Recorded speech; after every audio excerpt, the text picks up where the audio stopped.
When we got to Scotland, we had about 2-3 weeks of boot camp. Here we go. To sort of teach them how to fight, how to use these kinds of weapons, and also how to ride horses. They have the purpose of genuinely training you in the things that you need to be trained in, but it also has the purpose of bonding you as a group. I was the last Highlander to be cast, so you guys had already been in a few weeks. They all had these massive beards as well. I turned up with this pathetic little beard, and I'm standing around all these big, giddy guys. Here, Rupert. There's something to wrap your hands around other than your todger. It should feel like they feel very comfortable in this time.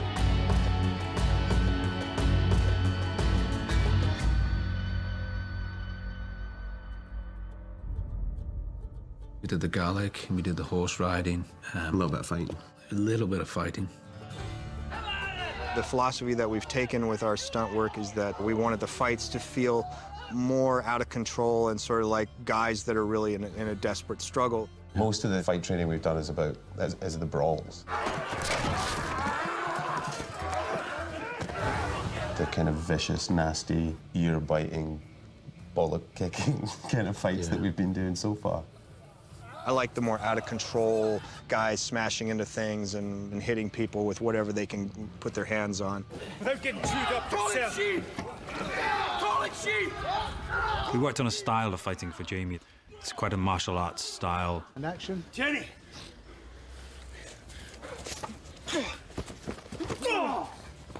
It's not the sort of traditional broadsword, heavy, singular blows you would see in a lot of movies. It was a lot more flowing, a lot more spinning. The different skills that we were learning in boot camp presented different challenges for different people. Like, I wasn't as keen on the horse riding because I'm a top-heavy guy. I'm more likely to fall off a horse, I think, than anybody else. And I don't really have a bond with animals, and particularly horses. I would rather just get a bus. I've really enjoyed all the riding, and I get quite excited when I see a scene where we've got to get to ride, and I will not allow any of my stunt guys to do any work, and so far, they haven't. Oh, God, he's high, isn't he? Yes. They all came to it with different levels of experience. Some had been around horses all their lives, some had never gotten on a horse. Taller one's mine. You've got Alfie. Alfie. Yeah. Come on, I'm going to have a look, yeah. I didn't have a lot of time. We started shooting 3 weeks after I landed here. So there was, you know, emergency horse riding lessons that happened. Whoa, whoa, whoa, whoa, whoa, whoa. Emergency perming. So you don't see my perm that I got? No? Oh my gosh, it looks great. I'd ridden before. I'd done quite a lot of sword stuff in the past, so that was all familiar. The big new departure for me was Gaelic. Here, Gadalaban Hur Nam Bruaderen. What I did initially was to teach everybody the Gaelic numbers 1 to 10, because contained within the numbers are a great amount of sounds that you don't find at all within English.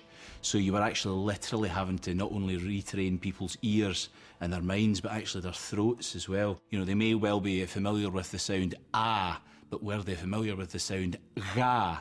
They might be familiar with the sound aw, but were they familiar with the sound och? Right, okay, why don't we pop that up on the board, that line? Yo, a Gaelic show. Yo, Gaelic show, follow me from track. But the most important thing for me is authentic pronunciation. You know, is to sound like this language is their first language. They've been brought up speaking it at their mother's knee. Smashy Robert smashed in a skull show, Bia Lundun a srack. They're kind of open to throwing ad-libs in Gaelic. So I'm kind of always in Adam's ear to say, look, can you give us a word for this? Or I'm always looking to throw it in. I got kicked in the nuts in one episode. And I said, what would you say, you know, if you were kicked in the nuts in Gaelic? He said, you know, if there was Av McLachans. You know, the Gaelic has been a challenge. I think it's like going to school for them. So I don't know how they felt about the Gaelic lessons, but they've all been wonderful. It at first sounded a lot like gobbledygook. I couldn't understand a word of it. It's not like French or German or any other foreign language where you can look at it and say how it looks. You have to learn the sounds to it. It went fantastically well with Sam. The man just has a very live brain. He's an extremely capable guy. He's also extraordinarily professional and dedicated to getting it right. Ashivandul and Chikalagur era halak. Anara o kurora. Inara kurora. His pronunciation is almost native. I kind of felt like the most important part of it, we were saying at the time, it was about us just spending time with each other and get to know each other. You know, have that kind of chemistry and sort of be comfortable enough with each other that it looks like we're the kind of guys who have been on the road with each other for years. Cheers, thank you very much, sir. Thank you, sir. Okay. Thank you very much.